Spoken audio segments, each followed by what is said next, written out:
ആ ഇതെന്താ തുരങ്കം പോലെ അങ്ങനെ പോയിക്കൊണ്ടിരിക്കുന്നത്? ആരുമില്ലേ?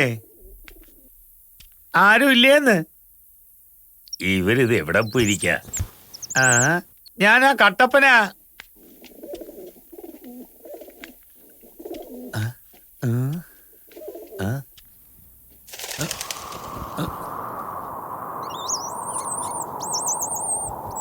നിങ്ങൾ ചെയ്യുന്നൊന്നും ശരിയല്ല കേട്ടോ.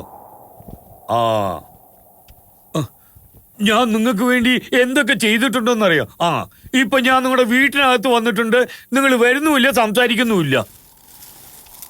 ഈ കളി കുറച്ച് കൂടുന്നുണ്ട് കേട്ടോ. നിങ്ങൾ ഇങ്ങനെ ചെയ്യാണെങ്കിൽ പിന്നെ ഞാൻ ഒരു പണിയും ചെയ്യില്ല കേട്ടോ. എന്റെ ഭാര്യ ഗൗരിയുടെ വില സത്യം ചെയ്ത് പറയാ.